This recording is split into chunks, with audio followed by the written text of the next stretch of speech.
자, IEEE 754 표준 부동 소점 방법을 한번 보겠습니다. 이 IEEE 754 표준 부동 소점.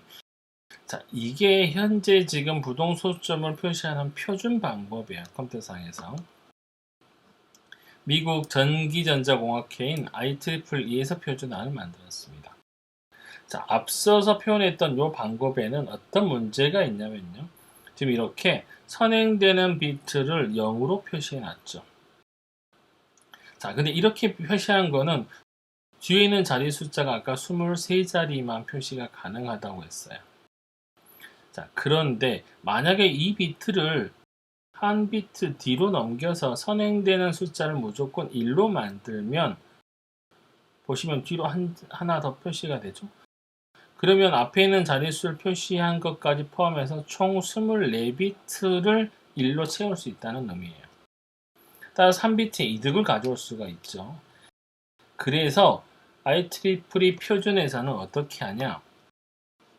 일반식이 조금 바뀌어요. 따라서 IEEE 754 표준의 방법은 조금 달라집니다.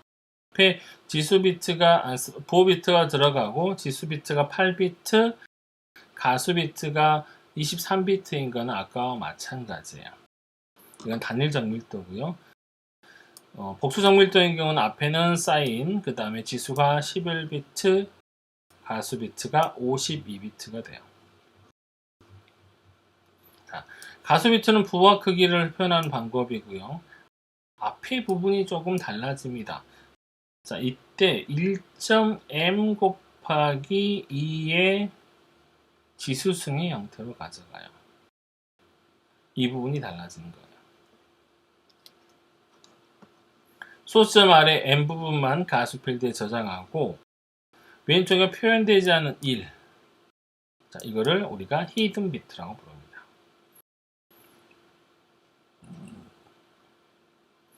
그 다음에 지수 필드의 바이어스 숫자도 아까 128이었지만 여기서는 127을 사용하는 게 특징이에요. 자, 예를 들어서 똑같이 아까 같은 숫자를 표시해 보겠습니다. 자, 마이너스 13.625에 대한 IEEE 754 표준이에요. 자, 이거를 이렇게 이진수로 바꿀 수 있죠. 자, 아까는 이거를 0.1로 표시했지만 앞에 선행을 무조건 논제로 비트 1로 만들어요. 그러면 1.110 곱하기 2의 3승이 될 겁니다. 자, 음수기 때문에 앞에는 1이 오는 건 똑같죠. 자, 그 다음에 2의 3승이기 때문에 3에다가 이번에는 바이어스 숫자가 127이에요.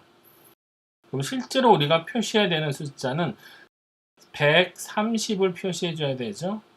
자, 맨 앞에가 1이 오면 128이고 거기다가 지금 보면 2를 더했기 때문에 이게 130이라는 숫자가 되겠죠.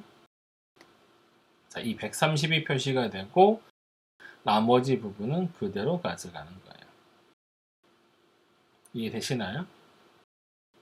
이게 조금 헷갈리게 되어 있는데 이렇게 되어 있는 거예요. 자, F는 마이너스 1의 S승 곱하기 1 플러스 2의 지수승. 이게 정확한 거예요. 자, 여기 지금 2를 항상 하나 만들어 놓는 이유. 아까 말했듯이 앞에 선행을 무조건 1로 만드는 거예요. 앞에는 무조건 이렇게 보호 비트, 사인 비트가 들어오는 거고 선행 1을 무조건 만들어 놓는 거지. 이런 식으로. 그렇게 함으로써 뒤 비트가 23비트지만 실제로는 24비트를 표현한 효과를 가져올 수 있다는 겁니다.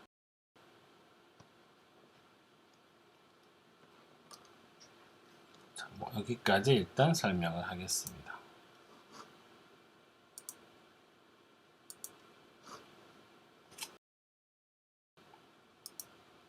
자, 다시 우리 PPT로 되돌아와서 맨 앞에가 사인 비트, 그 다음에 여기 보면 지수가 0부터 7까지. 자, 총 8개의 지수 비트가 있다는 거. 그 다음에 가수 비트가 23비트. 이 식을 보시면 앞서 봤던 것과 동일한 식이죠. 마이너스 1의 S승 곱하기 2의 바이어스가 왜 127인지에 대한 설명했어요. 그 다음에 무조건 선행을 1로 바꾸는 거. 이걸 기억하셔야 됩니다. 자, 배정도인 경우는 앞에 지수 비트가 11비트가 되고 가수 비트가 52비트로 늘어납니다. 그리고 바이어스 숫자가 1023이 아니고 1022로 바이어스 숫자가 바뀌어요. 요것만 달라집니다. 자, 이렇게 함으로써 훨씬 더 큰 숫자를 저장할 수가 있게 되는 겁니다.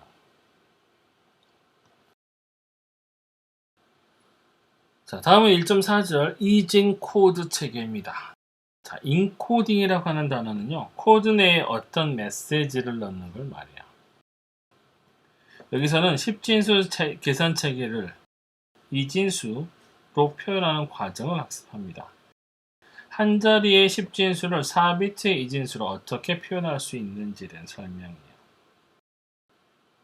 10진수를 4비트의 이진수로 코드하는 방법은 무수히 많습니다.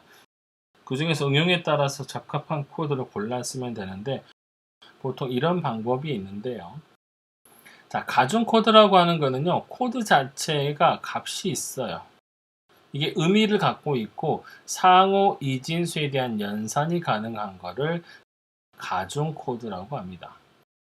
반면에 비가중 코드는요, 그냥 심볼로서의 의미만 가지고 상호 연산이 불가능한 차이가 있어요. 자, 보수 코드는요, 구의 보수인 두 10진수에 대한 코드가 서로 1의 보수가 되도록 하는 방법을 보수 코드라고 합니다. 자, 그 아래에 나와 있는 코드는 BCD 코드입니다. 자, BCD 코드는 바이너리 코드 데시말의 뜻이에요. 바이너리이기 때문에 이진수로 표시하는 거고요. 무엇을 이진수로? 10진수를 이진수로 표현하는 방법에 대한 얘기입니다.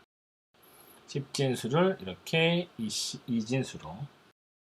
자, 보통 우리가 이걸 표시할 때 BCD 코드는 앞에 있는 숫자가 보통 이렇게 하나씩 1, 2, 4, 8 자릿수가 의미가 있어요. 자, 0, 0, 0은 그대로 0이고요. 1은 1의 자리만 1이 체크가 되어 있죠. 자, 2의 경우는 1, 0. 그 다음에 4의 경우는 1, 0, 0. 자, 이런 식으로 각각의 자릿수가 의미가 있기 때문에 얘는 무슨 코드예요? 10진수 이진 코드 방법 중에 얘는 가중 코드 방법입니다.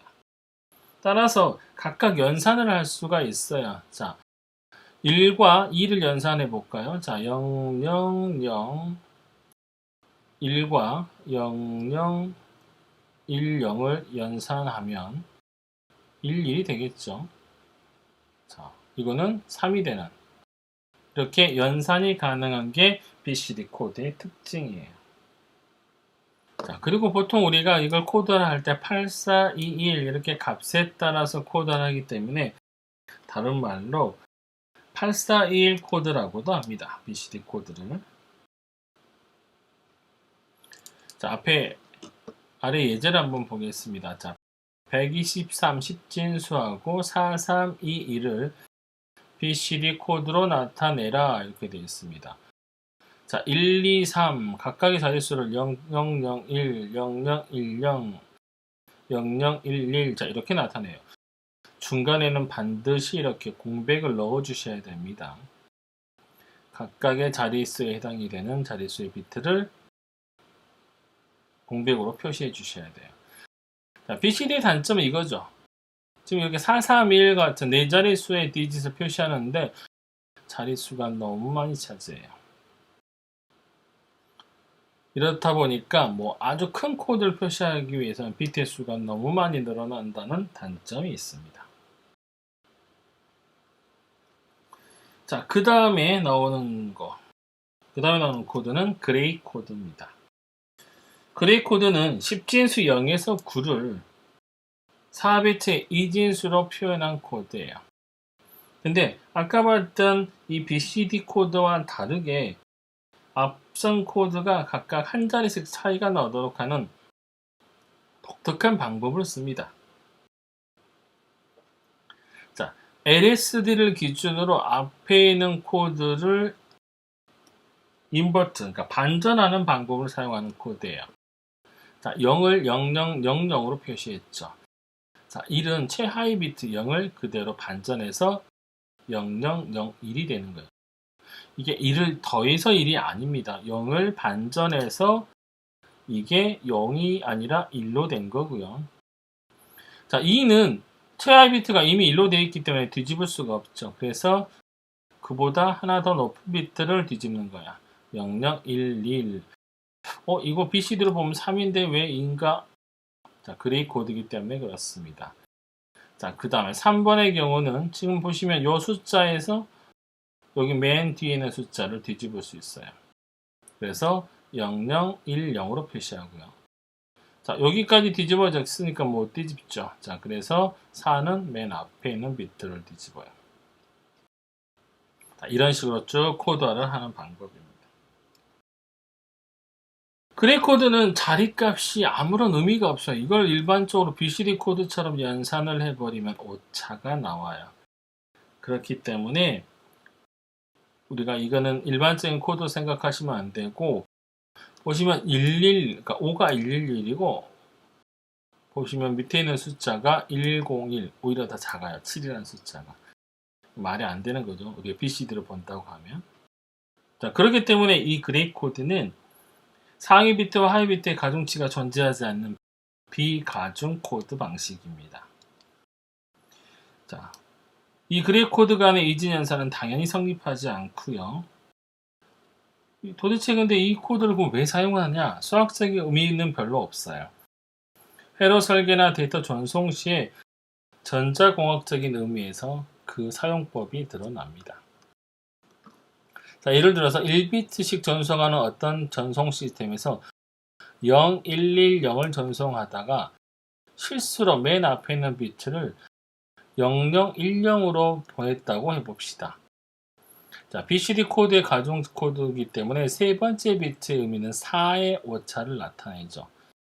따라서 이거를 보내야 되는데 0010을 보냈다는 거는 4의 오차가 나요. 자, 근데 잘 보시면 0110, 자, 그레이 코드 0110은 4죠, 그대로. 자, 여기서 한 비트를 잘못 보내서 0010을 보냈다고 하면 그 비트는 3이에요. 따라서 오차가 1밖에 되질 않아요. 이게 의미가 있는 거예요. 그레이 코드에서 오차는 BCD 코드보다 훨씬 오차가 적을 수 있습니다. 그래서 이거를 전자공학에서 사용을 하는 것이죠. 자, 그 다음에 나오는 3초각 코드는 10진수 0에서 9를 4비트 이진수로 표현을 합니다. 3초각 코드는 10진수에 대한 BCD 코드보다 30 큰 값으로 표시가 되어 있어요. 따라서 0이 아니고 이렇게 3부터 시작합니다. 그 다음에 9가 1100으로 끝나요. 자, 그 다음 여기는 조금 오차가 있습니다. 지금, 오류가 있습니다.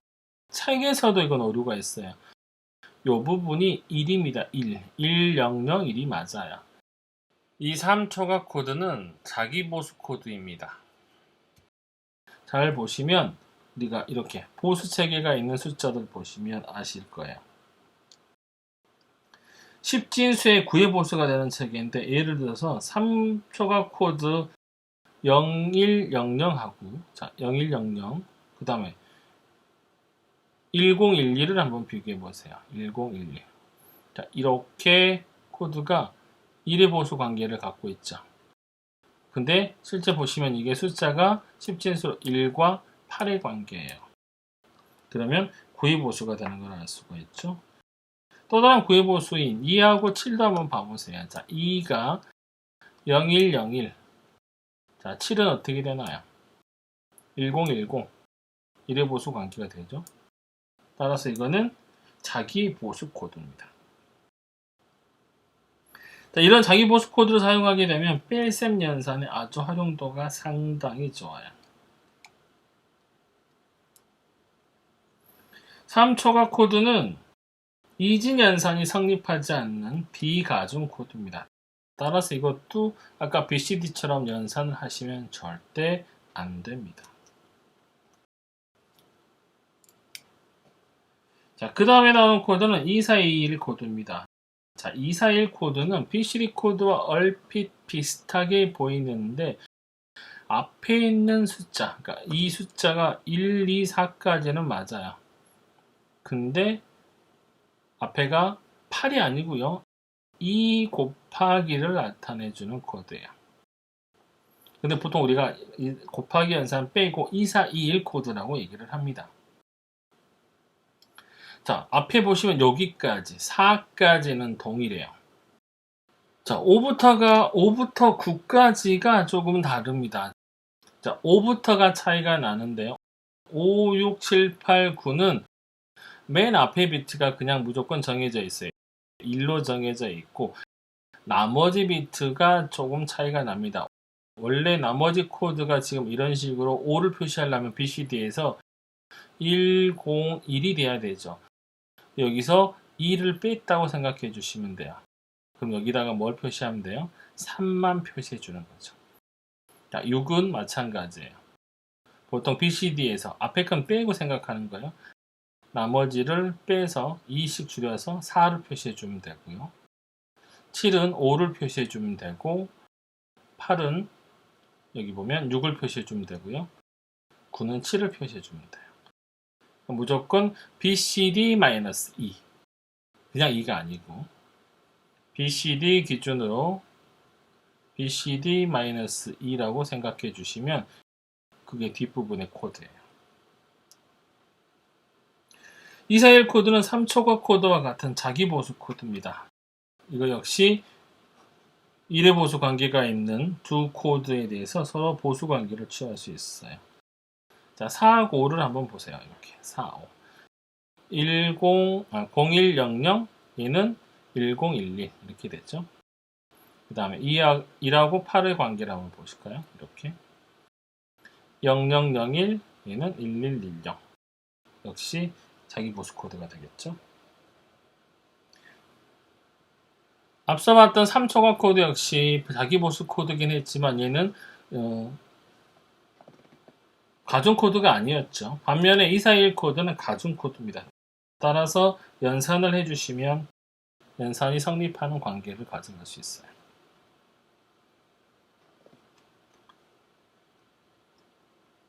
자, 그 다음에 나오는 게 ASCII 코드입니다. ASCII 코드는 미국에서 표준화가 추진된 정보 교환용 7비트 보호로 숫자, 문자, 특수문자, 번호 등을 부여한 것입니다. 1993년에 미국 표준협회, ANSI라고 하는 표준협회에서 표준을 결정하고요. 미니 컴퓨터나 개인용 컴퓨터와 같은 소형 컴퓨터를 중심으로 현재 널리 사용이 되고 있습니다. 자, 총 7비트의 값을 앞에 상위 코드 3개하고 하위 코드 4개로 나눠서 이렇게 표시를 하고 있습니다. 상위 코드 3개, 하위 코드 4개. 자, 이 중에서 상위 코드 값이 000과 001인 애들은 주로 인쇄용 또는 전송 제어용으로 사용을 합니다. 팩스라든지 예전에 전타라든지 이런 제품들에서 코드를 나눌 때 사용을 합니다. 그래서 보면 캐리지 리턴이라든지 폼피드라든지 라인피드, 백스페이스 이런 DM 발송용의 인쇄 장치와 호환이 되도록 만들어져 있어요. 보통 기억 장치는 8비트인데 여기는 지금 7비트만 쓰고 있기 때문에 128가지만 쓰고 있기 때문에 나머지는 페리티 체크라든지 특정 문자를 이용하기 위해서 사용할 수가 있습니다. 자, 지금까지 배웠던 내용을 한번 정리를 하겠습니다. 연속시간 신호보다 이산시간 신호를 사용하는 이유는 에너지 사용의 효율성을 높이기 위함이에요. 이산신호 신호는 연속시간 신호에 비해서 에너지를 훨씬 덜 쓰고요. 이산시간 신호는 클록을 사용한 표본화 동작을 통해서 획득할 수가 있어요. 잡음 여유가 있다는 것은 잡음 여유 범위 내에서 잡음이 끼어들어도 이를 제거해서 신호를 재생시킬 수 있다는 뜻을 나타냅니다. 아날로그 신호의 경우는 잡음이 끼어들면 바로 신호가 훼손돼 버리기 때문에 잡음 여유가 0이라고 할 수가 있고요. 따라서 디지털 시스템은 이진수를 사용할 때 잡음 여유가 가장 크게 됩니다. 이산시간 아날로그 신호를 양자화하고 이진수를 부호화해서 코드로 표현합니다. 우리 이 과정 외우라고 그랬죠. 아날로그 신호를 디지털로 바꾸는 과정은 첫 번째 표본화, 양자화, 부호화 이 단계를 거칩니다. 원본과 똑같이 만들게 하고 싶다. 그러면 이 표본화 단계를 원래 주파수의 2배 이거를 나이퀴스트 표본화 조건이라고 그랬죠. 자, 이거는 원래 주파수를 2의 FM 단계만큼 주파수를 표본화하는 방식이에요. 이렇게 해버리게 되면 원래 신호를 충실하게 복원할 수 있을 만큼 표본화가 됩니다. 하지만 데이터 양은 훨씬 커지게 되죠. 마찬가지로 이산적인 아날로그 신호를 양자화할 때 좀 더 원본과 똑같이 양자화 잡음을 제거하고 싶으면 양자화 개수 이 단계를 훨씬 더 세밀하게 만들어 주시면 돼요. 근데 만약 이걸 세밀하게 만들면 문제는 이게 커진다. 만약 이게 커진다 그러면 이 부호 비트 수가 커지기 때문에 이게 적절한 타협점이 필요합니다. 필연적으로 양자화를 할 때는 양자화 잡음이 추가가 되고요. 이를 줄일 수 있는 유일한 방법은 더 높은 해상도로 양자화하는 방법밖에 없습니다. 따라서 이것도 역시 양자화 개수를 높이게 되면 훨씬 더 원본과 가까워지지만 데이터 양이 커지는 단점이 있죠. 이진수는 신호 처리 및 전송 과정에서 발생하는 정기적 잡음에 대한 여유가 가장 큽니다. 우리 아까 이유를 설명을 했었죠. 따라서 대부분의 신호 처리 계산에는 이진수 영역인 디지털 영역에서 수행을 합니다. 이진수 코드는 디지털 아날로그 변환을 거쳐서 다시 이산적인 아날로그 신호로 변환할 수가 있습니다. 하지만 아까 말했던 양자화 잡음에 의해서 원본과 똑같은 만큼의 퀄리티를 만들어낼 수는 없어요. 나타내고자 하는 기호의 체계가 간단할수록 작은 에너지가 소모되며 잡음 여유가 커집니다. 이해보수를 활용하게 되면 덧셈 동작만으로 덧셈과 뺄셈 연산을 쉽게 수행할 수 있고요. 다양한 종류의 이진 코드를 응용회로 및 시스템에 맞도록 선택해서 사용할 수가 있습니다. 이상으로 1장을 마치도록 하겠습니다.